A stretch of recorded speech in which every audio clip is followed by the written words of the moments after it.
Et salut à tous, c'est Inext. Je vous retrouve aujourd'hui pour vous présenter une team sur le Tulpa rugissant étage 20.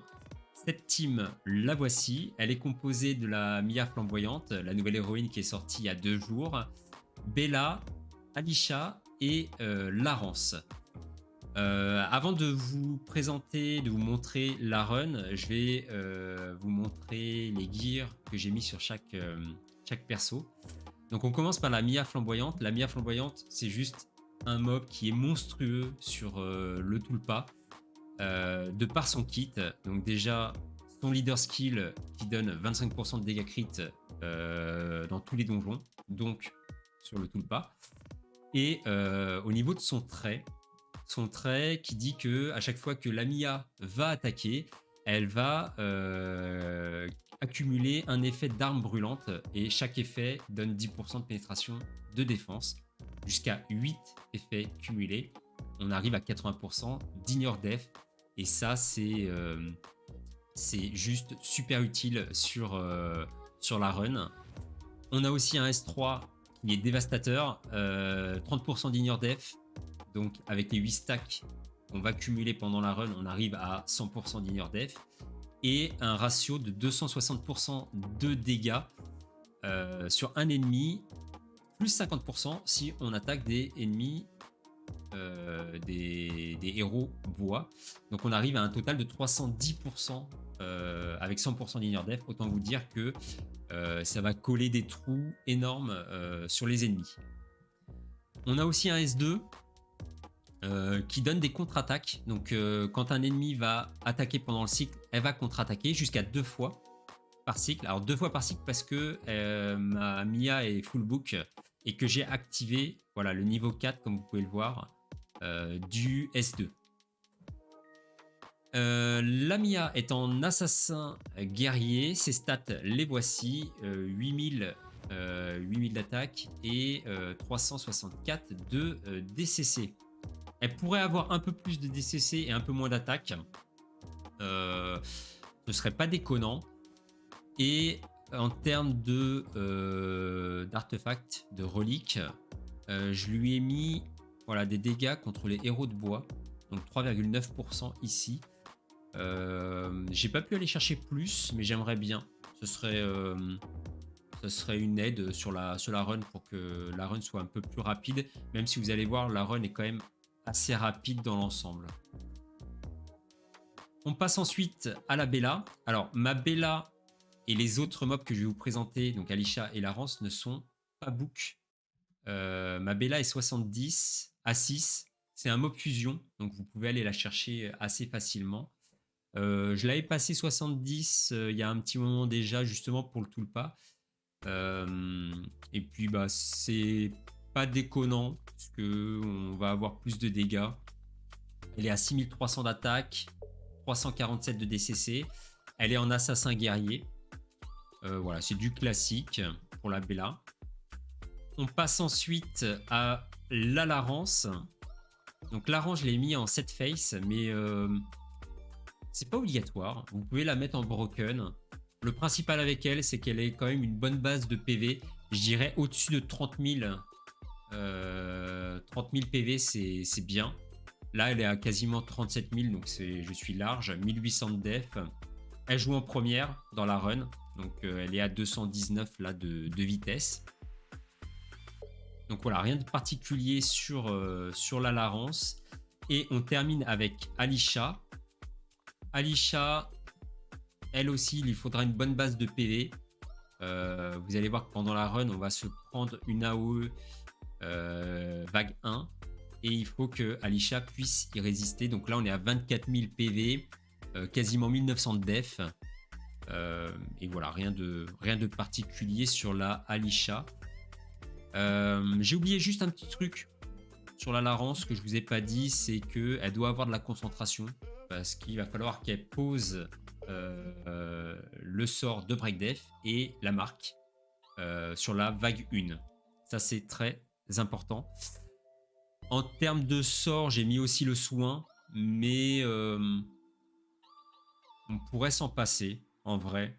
Je l'ai mis vraiment rendre la run vraiment très safe, mais vous allez voir qu'il n'y a pas trop de soucis au niveau de cette run.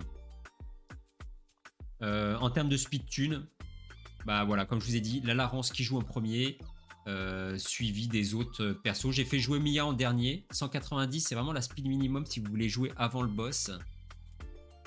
Si vous êtes en dessous, bah, vous allez jouer après le boss et bah, vous risquez d'avoir des derps parce que vous n'allez pas avoir assez de tankiness face au boss.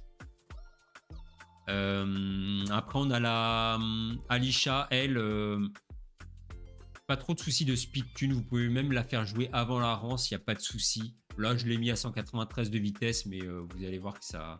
Elle, c'est vraiment son trait qui nous intéresse, le fait qu'elle mette les alliés en furtivité et que les alliés en furtivité vont ignorer de la def. Ça va être très profitable, notamment sur la vague 1 et sur le boss pour la Bella. On va lancer la run. Je vais vous montrer ça. C'est parti. Donc, comme je vous ai dit, c'est la vague 1 qui est la vague la plus difficile. Il faut absolument tuer 2 golems avant la fin du cycle 2. Sinon, les golems vont faire des AOE et ces AOE font extrêmement mal. Donc là, vous voyez, on est cycle 1, on tue le premier golem. Lamia va contre-attaquer sur les deux. Donc ça, c'est nickel. Elle met des dégâts réduits moins. Ça aussi, c'est très important. Et là, on est cycle 2. On va tuer le deuxième golem. Et il nous reste le troisième golem qui va faire son AOE. Mais ouais, on arrive à le tanker assez facilement. On a quand même un debuff sur le golem qui est de moins 50% de dégâts. Donc c'est énorme. On arrive sur la vague 2. Donc la vague 2 va se faire imploser. Là, vous allez voir, voilà. Lamia fait son S3 et il n'y a plus rien qui survit. Et on arrive sur le boss. On est cycle 4. Donc voilà, la Larence met sa marque. La Bella attaque, elle fait une barre.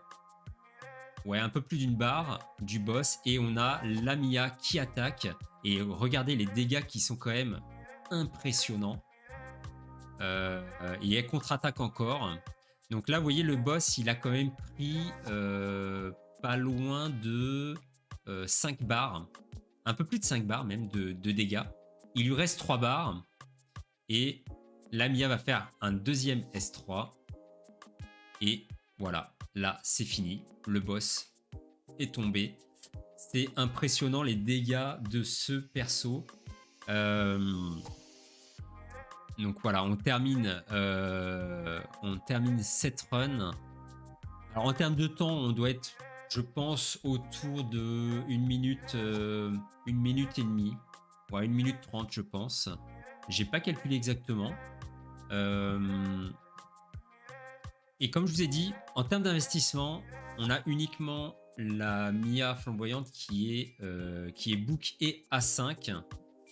Le A5, il est important, notamment pour le S2, parce qu'en fait, à chaque fois que la Mia va attaquer, vous allez réduire le délai de récupération de la compétence ultime de 1 tour. Là, comme vous pouvez voir sur son S3, elle a un cooldown de 4. Quand elle attaque un héros de bois, le cooldown est réduit de 2 tours. Donc on n'est plus qu'à 2 de cooldown. Et ensuite, elle va faire ses 2 contre-attaques. Et chacune de ces 2 contre-attaques va réduire le cooldown de 1. Ce qui fait que quand elle arrive sur le boss, elle va pouvoir faire un S3. Et le tour d'après, elle va de nouveau pouvoir faire son S3. Et c'est son S3 vraiment qui est la base des dégâts de la Mia. Donc, si vous voulez la book, mais que vous n'avez pas suffisamment de book, essayez au moins d'aller chercher son S2. Le S3, pas obligatoire, je dirais. Mais voilà, au moins le S2, c'est important. Comme ça, vous arrivez sur le boss et vous pouvez faire tour 1 et tour 2, 2 fois les S3. Et ça vous permet de gagner cette run. Et petite chose aussi, Lamia, je les book, je l'utilise dans d'autres contenus. Je l'utilise notamment sur le Titan bois, sur les ROC. Je l'ai remplacé pour faire des tests. J'ai retiré ma Rosalie et je l'ai mis elle beaucoup plus efficace. Elle est vraiment, c'est vraiment un mob feu mono-cible qui est insane.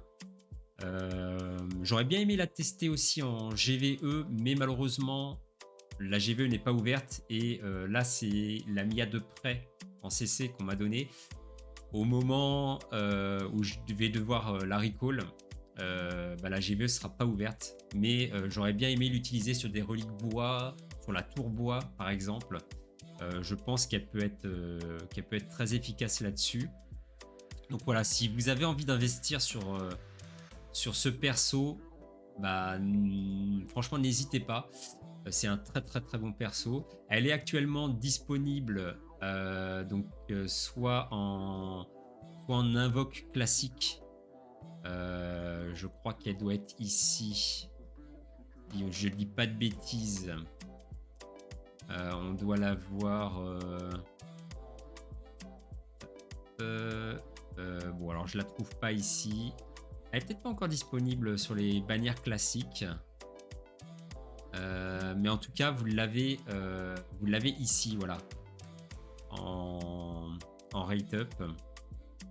En invocation limitée. Moi, je vais tenter d'aller la chercher. Sur les poussières, on a la tour qui reset dans quelques jours.